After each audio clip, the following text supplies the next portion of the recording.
Paradise Chapter 6, The Truth of the Matter. Kids lie. We have to, or we'd never get anything. Grown-ups lie too. They just do it differently. They leave things out. They don't give you the whole story. I'm sitting on the porch with Buddy playing with my paper dolls. They're cute pie dolls, baby girls wearing diapers with big wide eyes. Mama gave them to me for my last birthday. These were mine when I was your age, she told me. Buddy's not very interested in the dolls. Don't you want to play marbles, he asks. Aunt Minnie pokes her head out the front door saying, Buddy, don't you get to playing and forget to go? I'm tired of washing your pants, and then lets out a shriek. Smokey's so startled she leaps off the porch and runs under the house. Where did you get those dolls? Aunt Minnie demands. I hesitate and then say, Mama gave them to me for my birthday. Those are my dolls. She said they were hers, I say. Well, she must have forgotten about stealing them from me, Aunt Minnie says with emphasis. I look down at the dolls and back up at Aunt Minnie. Are you sure they're the same dolls? You think I don't know my own dolls? My aunt asks and holds out her hand. You want them back? Of course I want them back. They're mine, aren't they? I pile the dolls up and hand them to her. She snatches them and gives a satisfied smile. Do I want my dolls back? Poof! After she walks inside, Buddy turns to me and asks, You want to play marbles now? The next morning, I'm watching the boys run around the lane like a bunch of wild animals. They're playing a game they call Clee, which looks just like tag from where I'm sitting. Kermit's the fastest of them all, tearing headlong across the lane, dodging this boy and that. For a kid with a bad heart, he sure can run. I shouldn't have been so surprised about Aunt Minnie and the paper dolls. Mama's always been a little funny with the truth. Sure, she's told me lots of things about Key West, how poinciana trees look like they're on fire when they're blooming, and that the old conch houses were built by shipwrights to sway in storms like boats. But she left out the important parts, like about my father. All she's ever told me is that he was a fisherman, and that he said he loved her.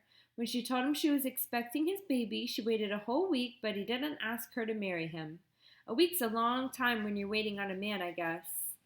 Mama left Key West and hasn't been back since. My father could have 3 eyes or be a murderer, for all I know. Still, I miss Mama so much I hardly know what to do. We've never been apart. I worry about her being by herself. I've been here for 2 weeks now, and I've only talked to her once. I called from Mrs. Lowe's house, Pudding's mother's, because Aunt Minnie doesn't have a telephone. Not that we got to say more than 2 words. It's me, Mama, I said when she answered. I made it. Oh, baby, Mama said, and she sounded so far away. I was so worried. Just hearing her voice made me feel like I was wrapped in a soft blanket. Mama, I started to say, but then I heard Mrs. Budnick in the background. Sadie Bell, you know I don't allow the help to use my personal telephone. Sorry, ma'am, Mama murmured to Mrs. Budnick. To me, she said, I have to go, baby. I'll write you. Mrs. Budnick could give old Mr. Scrooge a run for his money. Aunt Minnie's voice rings through the hot air. Kermit! Kermit! She's striding down the lane, Buddy stumbling to keep up with her. Kermit freezes mid-step, closing his eyes as she bears down on him. Aunt Minnie's like a lawyer interrogating a witness. Look at you, all sweaty. Were you running around playing that wild game? No, Ma, he says, looking down at his bare feet. It's just the heat. You know Doc Parrish said you're not supposed to run around. She turns and looks at the other boys. Was Kermit running around? All the boys shake their heads, eyes wide as saucers. There's a chorus of no, ma'ams. Honest, Mrs. Curry Porkchop says, his voice so sincere that I almost expect a halo to pop up over his head. Honest? You boys are about as honest as a drunk in a tavern. She whirls on Kermit. If I so much as catch you walking fast, I will box your ears. You hear me? Yes, ma'am, Kermit says, looking chastened. Your heart can give out at any minute, she adds. Yes, ma'am. Buddy saves Kermit from the rest of Aunt Minnie's lecture. Mama, Buddy says, hopping up and down. I gotta go. I really gotta go. Oh, come on, Buddy, Aunt Minnie says, and she walks off, pulling Buddy behind her. You better make it to the outhouse this time. Kermit sits down next to me on the porch and groans. Sometimes I think it would have been better if I just died in the first place, he looks at me. You want to go to Duval Street? All right, I say, and we get up and start walking. We've just turned the corner of Curry Lane when I ask, why would your heart Would your heart really give out from running around? I don't know, he says with a mischievous grin. Want to find out? And he takes off down the street. Duval Street's like a different Key West. It's nicer. Kermit tells me they're trying to get tourists to come down here to vacation. There are all sorts of businesses: Gardner's Pharmacy, Einhorn's Grocery, the Plaza Restaurant, the Blue Heaven, which serves refreshments and beer, a big building called the Cuban Club, and a fancy hotel called the Key West Colonial Hotel. There's even a movie theater. Too bad it's playing a Shirley Temple picture. It seems like everyone on this island has a funny nickname because the whole time we're walking, Kermit's greeting this person and that one. Hi, Cheap John. Hi, Tutu Mama. Hi, Kitty Gray. Hi, you fat rat. You try the donuts today? He's like the mayor, except he's 9. We pass folks left and right who are speaking Spanish. It's a second language here because of all the Cuban folks. Even Aunt Minnie speaks it a bit. Say, you know anywhere I could get a job? I ask Kermit. Girls ain't allowed in the diaper gang, he says. A real job, I say. I need to make some dough. What for? So Mama and I can buy the Bellwood, I say. What's the Bellwood? I pull out the catalog page and show it to him. Monthly payments as low as $30 to $45, Kermit reads and gives a low whistle. That sure is a lot of dough. Got any ideas? Kermit looks thoughtful. Why don't you ask Johnny Cakes? I hear he's always looking for help. What kind of business does he have? He's a rum runner. He's got a fast boat. He likes to run around with bottles of rum?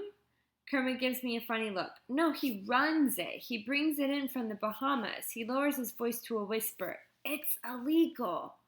Where can I find this Johnny Cakes fella? I ask. He's probably at Pepe's. Kermit takes me to a little cafe that's crowded with tables and folks sitting around drinking coffee. There he is, Kermit says, pointing at a handsome man wearing a smart white linen suit. There's another man at the table, a big fellow with a mustache. They're drinking leche out of condensed milk cans. Leche is Cuban coffee with a lot of milk.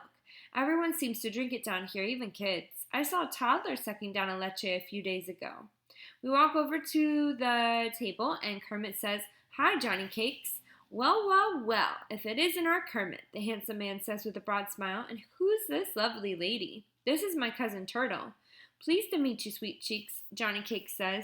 I hear you got a fast boat, I say. Fast enough, he says, smiling. You hiring, I ask. He looks a little uncomfortable. I don't normally hire kids. I don't mind illegal activity as long as I get paid, I say. Johnny Cakes blanches. What is it you think I do? Kermit says you're a rum runner, I say. I'm not a rum runner, sweet cheeks, Johnny Cakes says, his voice smooth. I'm a businessman, import-export. Kermit looks confused. But Cousin Dizzy said last Saturday you brought in a haul of the best rum he's ever tasted. He's got you there, Johnny, the other man says, bellowing with laughter. You're a rum runner too, I ask the man. Kermit says, Nah, he's just a writer.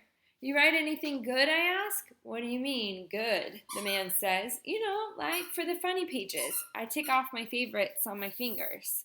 I like Little Orphan Annie and Terry and the Pirates and Flash Gordon. Me too, Kermit adds. I love Flash Gordon. Slowpoke walks up and puts an envelope on the table in front of Johnny Cakes, who picks it up and slides it into his suit pocket without looking at it.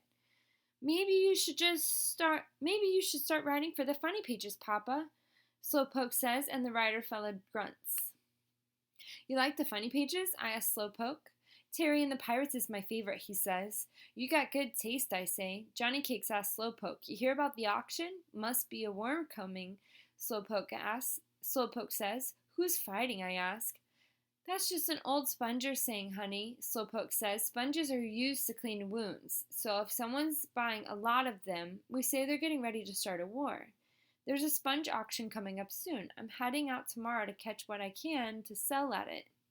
You need any help, I ask, 'cause this fellow won't hire me to run his illegal liquor.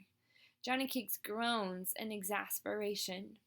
Slowpoke looks at me for a long moment and then says, I suppose I could use another hand, honey. All right, I say. Slowpoke laughs. Meet me at the docks at dawn. My boat's the Lost Love. Then he tips his hat and walks off whistling. Been out fishing with Slowpoke once or twice myself, the writer fellow says. He's a first-rate sailor. You know, you'll never get famous unless you write for the funny pages, I tell him. He gives me a stern look. You in the habit of giving grown folks advice, young lady?